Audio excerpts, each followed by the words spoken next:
Hello and welcome to Go Natural English. I'm your American English teacher, Gabby, and today we are going to clarify, demystify, even master one of the most difficult, confusing, frustrating English tenses.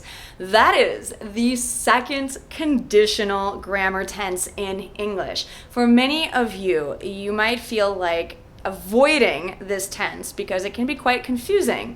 We use it in many different ways, but today I'm going to show you with a quick and clear explanation how to form the second conditional grammar tense, how to use it and when to use it, because we do use it in several different situations. It's like a multi-use tool to express yourself in English. I'm also going to share several examples that will help you to show you how we use it. And at the end of this episode, I am going to share a resource that will help you to greatly improve your English fluency. So if that sounds good, then let's begin. Now, I'm also going to ask you to answer some questions, to leave a comment on this video with your own examples and answers to my questions. Okay, here we go. So the second conditional is formed like other conditionals. We start with if. Then we have the simple past tense. That's the first part of the sentence. The second conditional has a second part, which is would plus the infinitive form of the verb. But remember, after would, we do not need to include the to before the verb. So it's really just a base verb after would. Let me share the 3 ways that we use the second conditional and then show you some examples. First, we use the second conditional to talk about improbability, future improbability. We often use this to talk about situations related to money. For example, if I had a lot of money, I would travel all the time. That's an example of a future improbability. In this example, I don't believe that I will have a lot of money. So it's improbable. Maybe it's possible, but not probable. There's maybe a 1% chance that I believe that I will have a lot of money. And so it's quite doubtful that I will actually experience this lifestyle where I would travel every single day. Another example, if I won the lottery, I would buy a mansion.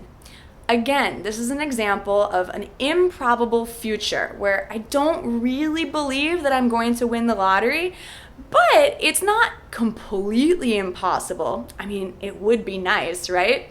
But maybe I have a 1% chance of winning the lottery. It's not probable. Okay, so I want to invite you to share your own example, to practice, because the way to fluency is through using English. So let's practice. If you're watching here on YouTube, leave a comment with your own example of improbable future situations. You can even start with the same way that I did, like if I won the lottery, or if I had a lot of money, or if I had $1 million. What would you do? The second way that we use the second conditional is to talk about present impossibility. Something that is not possible in the present moment. So let me share an example to clear this up. If I knew your birthday, I would send you a birthday present. So I don't know your birthday, and therefore I can't send you a birthday present. If I knew your birthday, I would send you a birthday present. So it's presently impossible for me to send you a birthday present because I don't know your birthday. But I'm expressing that perhaps I would like to send you a birthday present if I knew your birthday. So tell me in the comments, when is your birthday? I would love to know, and extra points for anyone who has the same birthday as I do. February 24th. Now we've come to the third use of the second conditional. Now this is my favorite use of the second conditional because it's to share your opinion, to give suggestions, and perhaps to persuade people. So this is fun.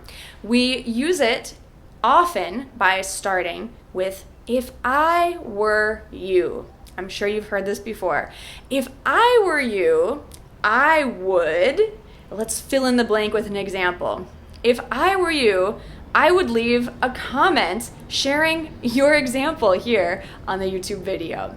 Or I would leave a comment on the Go Natural English blog post at gonaturalenglish.com/second-conditional. If I were you, I would study harder. If I were you, I would practice more English.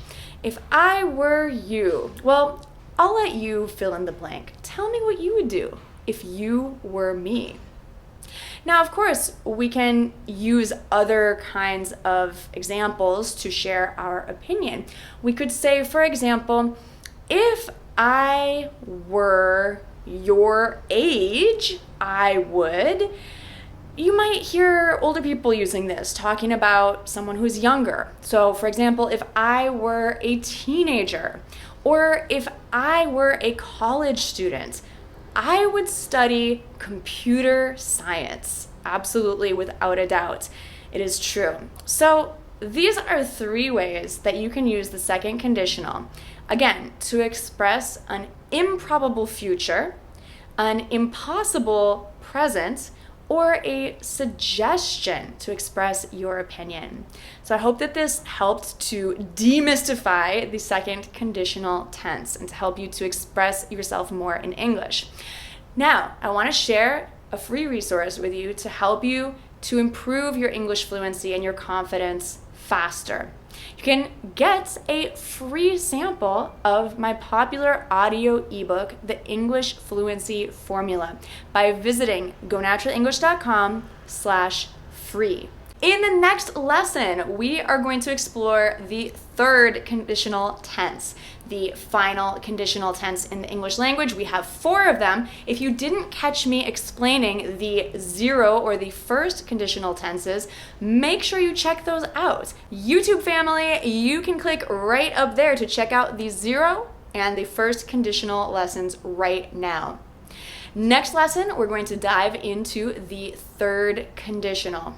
I am so excited to help you out with these conditional tenses. I get excited about explaining grammar because I know it's going to help you to be a more confident speaker of English.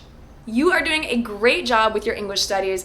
Keep in mind that if you make mistakes, it's okay. Mistakes are part of learning and growing. So don't be afraid to get out there and start using the grammar that you're learning today. Even if you make a mistake, that's part of it. So let's go, let's try it out. Make sure to subscribe to Go Natural English on the Go Natural English YouTube channel or on the podcast. If you want to learn English, you don't want to miss a lesson. Click right down there to subscribe now. Thanks for watching, and I'll see you next time. Bye for now.